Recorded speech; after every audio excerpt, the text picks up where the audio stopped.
আসসালামু আলাইকুম ওয়া রাহমাতুল্লাহি ওয়া বারাকাতুহু। আজকে আমরা নসিহতমূলক কয়েকটি কথা শুনব। পাঁচটি জিনিস আয়ত্ত করলে দুনিয়ার কল্যাণ লাভ হয়ে গেল বা হলো। ১ নাম্বার, জিকিরে লিপ্ত জবান, জিকিরে থাকে ফিকিরে থাকে এরকম জবান যদি হয় তাহলে দুনিয়ার কল্যাণ সে লাভ করলো। ২ নম্বর, শুকরগুজার অন্তর, যে অন্তর কৃতজ্ঞতা জ্ঞাপন করে শুকরিয়া আদায় করে কথায় কথায় আলহামদুলিল্লাহ পাঠ করে, তাহলে সে দুনিয়ার কল্যাণ লাভ করলো। ৩ নম্বর, কষ্ট ক্লেশ সহ্যকারী শরীর, কষ্ট ক্লেশ সহ্য করতে পারে এরকম শরীর, যে একবারে সামান্য অসুখ বিসুখে ভেঙে পড়ে ইবাদত বন্দিকে ছেড়ে দেয় এমন না, কষ্ট সহ্য করতে পারে। সাহাবায়ে কেরাম, স্বয়ং আল্লাহ রাসূলও কষ্ট সহ্য করতেন। ক্ষুধার তাড়নায় পেটে পাথর বাঁধে রাখতেন, নিজে মাটি বহন করেছেন, মাটি কেটেছেন, নিজে বকরি চড়িয়েছেন, অর্থাৎ কষ্ট করেছেন।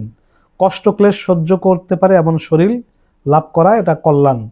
৪ নম্বর, এমন মেয়ে লোক, যে মেয়ে লোক নিজের সতীত্ব ও স্বামীর ধন সম্পদে খেয়ানত করে না, এমন স্ত্রী পাওয়া কল্যাণের বিষয়।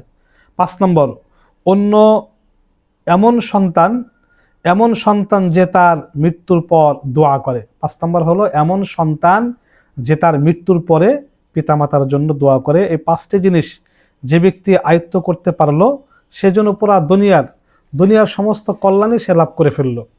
পক্ষান্তরে ৫টি জিনিস বোকার পরিচয়, নির্বোধের পরিচয়। ৫টি জিনিস নির্বোধের পরিচয়।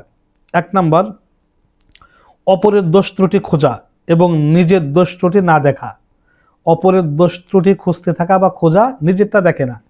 নিজের পিছনে ময়লা লেগে আছে এটা দেখে না, মানুষে কার পিছনে ময়লা আছে তার পিছনে ছুটতে থাকে। এটা হলো বোকার পরিচয়, নির্বোধ, সে হলো নির্বোধ। ২ নম্বর, নিজের অন্তর কৃপণতায় ভরা কিন্তু অপরের নিকট দানের আশা করে। নিজে কৃপণ কিন্তু অন্যর কাছ থেকে কিছু পাওয়ার আশা করে। ৩ নম্বর, যারা ব্যবহারে মানুষ সন্তুষ্ট হতে পারে না, আল্লাহর নিকট তার কোনো মূল্য নেই, সে হলো বোকা এবং নির্বোধ। ৪ নম্বর, সর্বদা তার কাজ কারবার খারাপ ছাড়া হয় না, সবসময় খারাপ কাজই হয়, সে হলো নির্বোধ।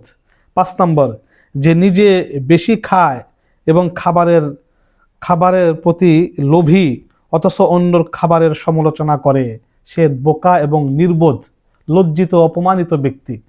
তাই আমরা ওই ৫টি জিনিস, কল্যাণ করা ৫টি জিনিস আয়ত্ত করব এবং নির্বোধের পরিচয় বা বোকার পরিচয় ৫টি কাজ আমরা বর্জন করব। আমিন।